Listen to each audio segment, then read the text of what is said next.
Hello and welcome to Policy Watch. Up until the budget, PW will focus largely on stories and developments that have a bearing on the budget this year. This week we focus on pre-budget consultations that the Finance Minister is holding, as well as some other budget-related stories. My guest this week is a Policy Watch favourite, Dr. Pinaki Chakraborty of the NIPFE. Many thanks, sir, for joining us. Before we get cracking on the programme this week, let's get you the headlines first. Chidambaram holds pre-budget consultation with states. Leaders from AICC members present 65-point list of proposals.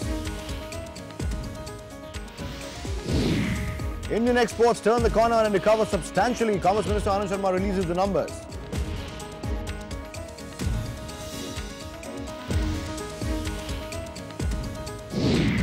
And states oppose the food security bill. Tamil Nadu wants complete exemption. No consensus in sight as of now.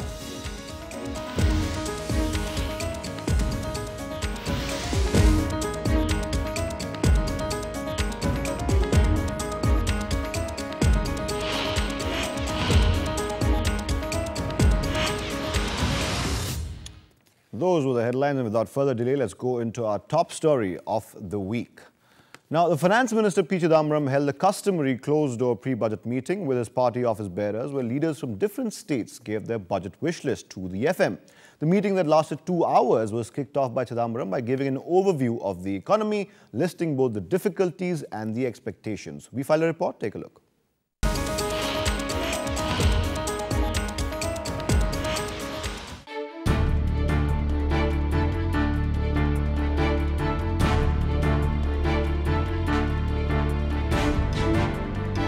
In his opening address to party leaders from different states, P. Chidambaram talked at length about financial constraints before the government, but also expressed hope that the growth rate will improve from the existing 5% rate of GDP. Chidambaram is understood to have underscored the importance of fiscal consolidation and reducing government spending in the last budget before an election year. The FM also touched upon the issue of the global meltdown and recession, particularly in the Eurozone. The expectation this time around from the budget is largely that it will be a populist, please-all budget. According to reports, the AICC leaders also presented an extensive wish list to the Finance Minister. Congress leader Ajit Jogi presented a 65-point list of proposals as well. Notable among them were the issue of doubling income tax slabs. Congress leaders also want the FM to raise the basic tax exemption limit from 2 lakhs to 4 lakhs, as well as a higher exemption limit for female assessees. Interest-free loans to small farmers also got a mention, as did the demand that leakages in the expenditure of funds to Naxal-affected areas be plugged. Leaders also wanted more clarity on service tax, among other suggestions. The central theme of various pre-budget consultations this year seems to be that Budget 2013 has to be people-oriented, with equal focus on farmers as well as the middle classes. All eyes are now on this man, who in the past has been known to produce dream budgets under testing circumstances. Bureau Report, RSTV.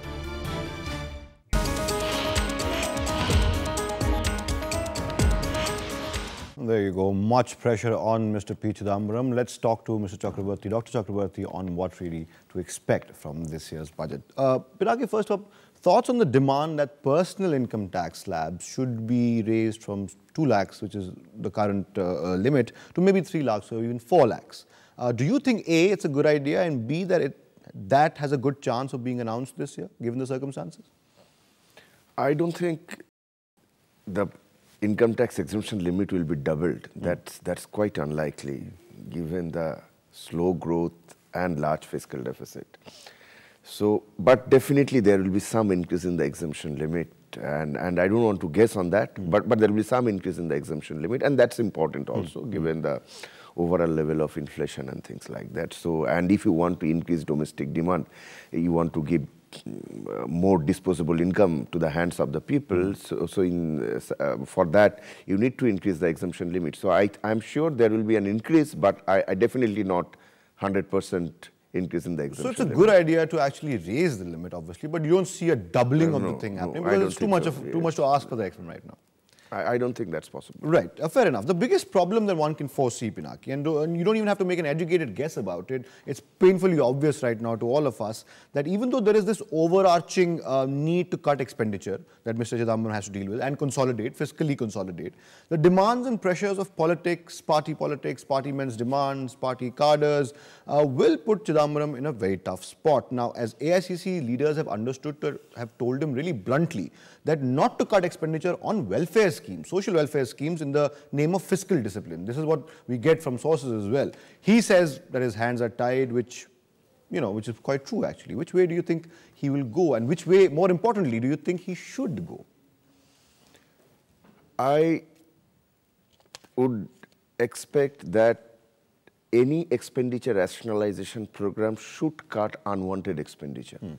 Now, one of those categories would be the subsidies. Right. And you see some movement towards that because the petroleum sector, you see there has been quite a regular increase in prices. Diesel has been increasing quite regularly. There was a hike yesterday. There was a hike yesterday. Yeah. So I think that in the petroleum sector, some of the subsidies will come down. But I am really not sure, even if Chidambaram wants, he can cut social sector spending. And I am also not too certain whether that is appropriate. Because in many states, if you look at the spending on NREGAs and its impact, has been quite good. And some states, of course, there are problems in terms of implementation. Things are not moving forward.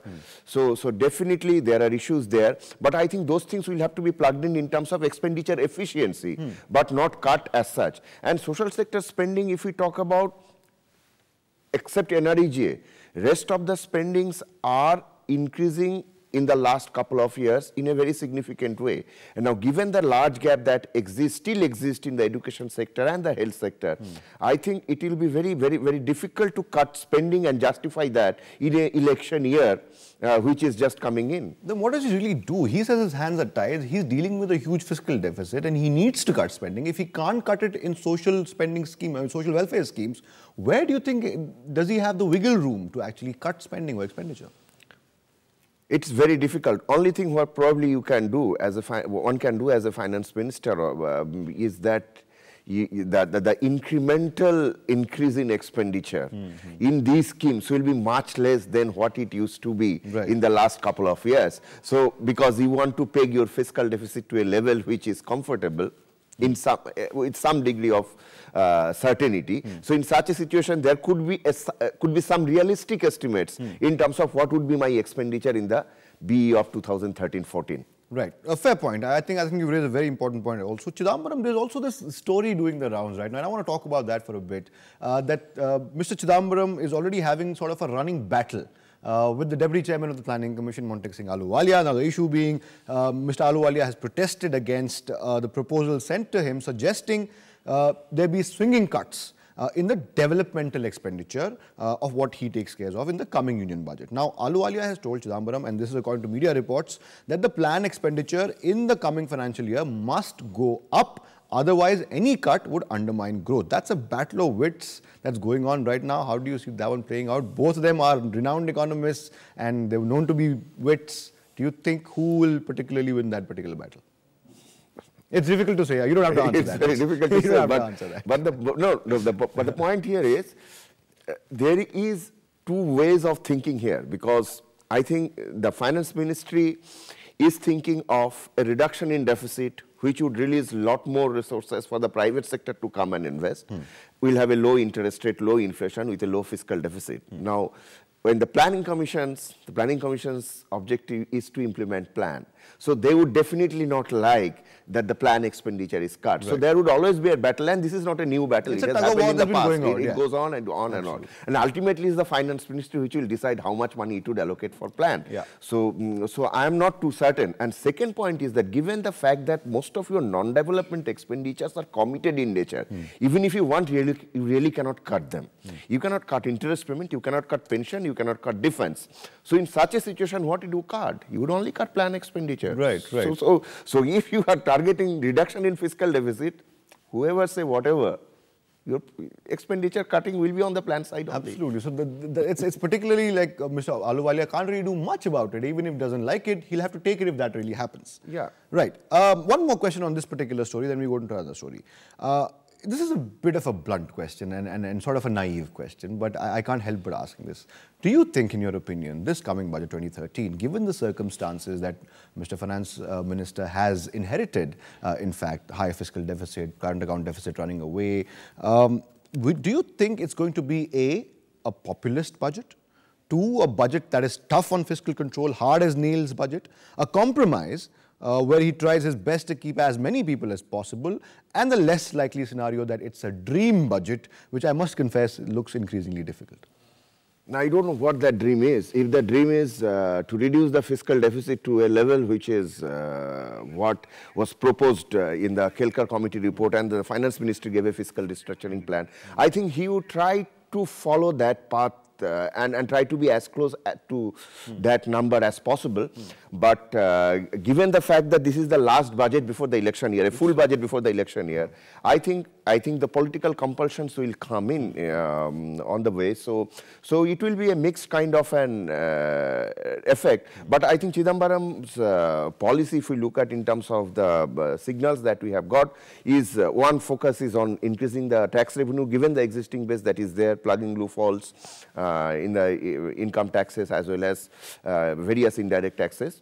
And I think at the same time, he would try to cut expenditure wherever it is possible. And the possibility is that, as I said in the beginning, you can only cut development spending. It will be a tightrope that he will walk with. He will. Maybe slightly focus on growth, because he's a growth-oriented finance minister. Yes, that would be a correct. I think so. I think he will not completely give away the target of fiscal deficit. I think that's what I said, that he will try to be as close as possible to the target he himself has proposed based on the report which was provided by the Kelkar committee. Absolutely. On that note, sir, we'll take a small break. We'll come back with the second story of Policy Watch this week. Don't go anywhere. Lots more to come on Policy Watch this week with Dr. Pinaki Chakraborty. Stay tuned. Welcome back to Policy Watch. India's exports made a marginal recovery and entered the positive zone after a gap of 8 months, recording a growth of 0.82% to $25.58 billion in January. The improvement in exports has been mainly on account of better performance by sectors like engineering goods, textiles and gems and jewellery. Imports too rose by 6.12% to $45.5 billion in the month under review. The trade deficit, however, continues to be a cause of concern. It soared to a 3-month high of $20 billion. India's exports have fallen since last year as demand slowed from major sales destinations, adding to the country's economic gloom and heightening worries about its trade and current account deficits. The government is still hopeful that exports in January will help close the trade gap. The trade account is under stress because of the high prices which are the ruling price of petroleum and gas. So oil import bill is definitely a challenge, but for a growing economy, energy needs have to be met. There has been an overall contraction in the global trade. There you go, Anand Sharma, the Commerce Minister there, giving out the numbers. Dr. Chakraborty, how do you read this? I mean, we read in the report that engineering goods, the gems and jewellery, they've done really well. How do you read the situation? Why this sudden sort of a slight rally in exports? So, what do you attribute this to? It's quite marginal. And it's quite marginal, yes. Quite marginal, and also has to be seen in the export promotion policy that was announced in December. And one of the targets of the export promotion policy was diversification, and where they have targeted these commodities and also geographical zones, that these are the places which we should try to. And then the interest subvention scheme that they have introduced, 2% interest subvention scheme in the export promotion policy, was very interesting, because the design seemed to have worked, because they said that if there is an incremental export vis-a-vis the last month of the last fiscal year, you are going to get a interest subvention of 2%. I think some of these might have boosted the side from the suppliers point of view, right. and given this marginal boost, because I don't see that global situation has turned around. That's why there is an export. I would have been very happy to see that, but definitely that's not the case. That hasn't really happened. No. Exports are doing slightly, like you said, marginally better, but the trade balance is still a big cause for worry, not just for the government and the RBI. Your thoughts? Yes, definitely. High trade deficit is a big issue, and these are the signs of macroeconomic imbalance, because you have a large fiscal deficit, you have a large current account deficit, you have high interest rate, you have high inflation. So this is macroeconomic disequilibrium which needs to be corrected. Now, if you need to correct this macroeconomic disequilibrium, the mirror image of fiscal deficit is the trade deficit, current account deficit. So it's very important that we have a manageable fiscal deficit at the center and the state level, and automatically you will see that your current account deficit is coming down. So this is something which is not that we only target the one particular sector like the external sector. I think overall macroeconomic situation will have to change for better, so that you get a trade balance which is comfortable. So let's hope that the Eurozone recovers as well as the other destination recovers. Couple of things. I think if Eurozone doesn't recover in the short run, do we live with this high current account deficit and create problem for ourselves? I think that's not the idea. I think we have to have innovative policies in terms of export diversifications. We have to have our new trade partners with whom we can trade better, because there are many countries who are growing at Indian rate, like if you look at the East Asia. So I think we need diversification. We need also various promotional measures for export promotions, so that we are able to bridge this gap, and also the import. You see, the petroleum sector is a big issue. It's a big worry as well, and we keep talking about the petroleum sector off and on. Speaking of the current account deficit, Tuvri Subbarao, the governor of the RBI, he has reiterated his concern that financing the current account deficit with volatile capital inflows is going to be very, very difficult, and he doesn't like the fact that there have been volatile inflows in the past, but portfolio inflows, if you look at it, into India have been robust. However, if you look at the past couple of months, with 8.34 billion so far this year, after inflows of 31.41 billion in the whole of 2012. Now, already we've got 8.34 billion in the first 2 months of this particular year. So inflows don't seem to be the problem right now.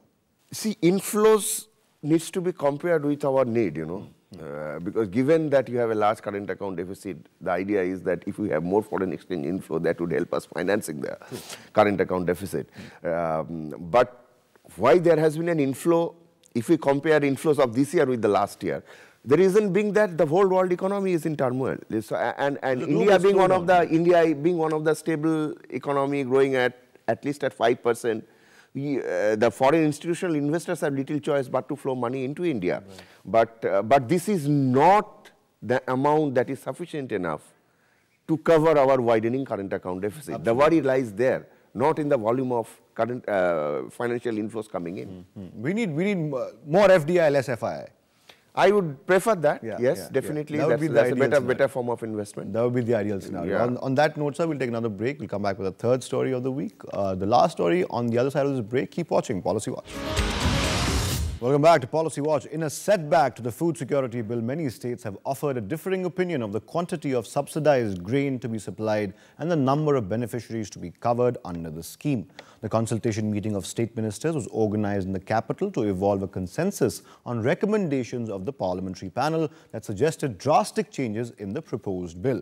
Tamil Nadu has sought a complete exemption from the implementation of the bill, saying it lacked clarity, while states like Bihar, Orissa, Kerala, Punjab and Gujarat suggested the centre first modernize the public distribution system before rushing to implement it. The government has time and again expressed its wish and desire to present the revised bill in the forthcoming budget session of Parliament.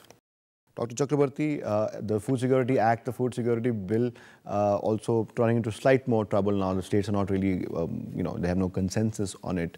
Given the current scenario that states like Tamil Nadu want complete exemption, states like Bihar, Orissa and others in Kerala want to relook at the PDS first, then they want to get it into their states. Do you think the future for the Food Security Bill in the budget session looks slightly iffy? It looks quite unlikely that it will be passed in the budget session. And secondly, I think the whole food security bill is done in a very half-hearted manner. So, and I think people are very worried about the fiscal cost of this food security bill. Absolutely. Before you say anything else, I also want to see, let's show our viewers what really KV Thomas really said after the meeting, and he listed his concern as well. This is KV Thomas speaking right after the meeting. Take a look. If any state and union territory is in a position to implement the Act earlier than the stipulated time, they may do so. This is a valid recommendation, as preparedness to implement the Act varies from state to state. There you go. I interviewed Mr. KV Thomas the other day, and I asked him whether he thought that the food security bill is going to see the light of day in the budget session. He said, I'm very confident. He said that they will get the bill into the, but it doesn't look likely right now. Yeah, it doesn't look like that it will be passed into the budget session, but because there are objections from the states, because they also have a fiscal implications for it. So unless those concerns are really taken on board, and I don't think states will definitely agree. But the one important point that I would like to mention here is talking about reviving the PDS. Yeah. Because Kerala, if you talk about, they are also talking about reviving PDS. Kerala has one of the best PDS in this country, and the least percentage of people below poverty line. So all the time we say that PDS is not functioning, we'll go for cash transfer and things like that. At the same time, we are having a food security bill. So we really do not know. I don't think still we have clarity how we want to supply assured food grain to the poor. Because now there is another set of arguments which says that if you make it universal, it becomes more acceptable, and at the same time there is a self-targeting. People, those who want, they only will go.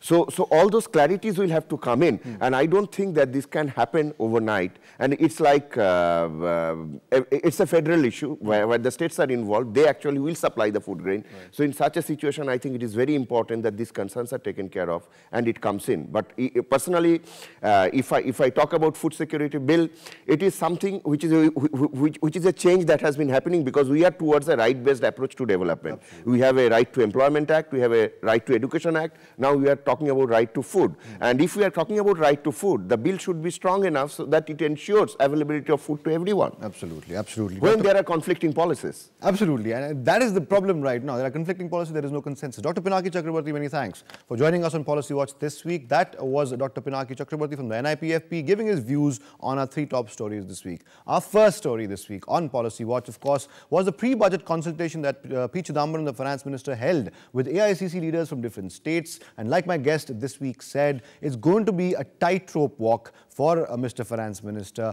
but he being the growth-oriented finance minister, perhaps will in fact slip in some policies there which might get us what we want, which is a reduction in the fiscal deficit of the country, as well as perhaps getting us back on the path. Of course, it'll be interesting to see what really happens on the 28th of February. Our second story this week on Policy Watch, of course, was the exports, Indian exports taking a marginally slightly better turn, turning for the better. That, of course, like my guest said, we can hope for a better environment across the world. We can hope the Eurozone crisis resolve itself, but we'll have to go diversify. And that's what the government has really been doing. Perhaps why this marginal really recovery in exports, but a lot to be desired on that front as well. A third story this week on Policy Watch, of course, was the lack of consensus on the food security bill. Now, KV Thomas, the food minister, wants, and he told me as much, that he wants to get that bill in the budget session of Parliament.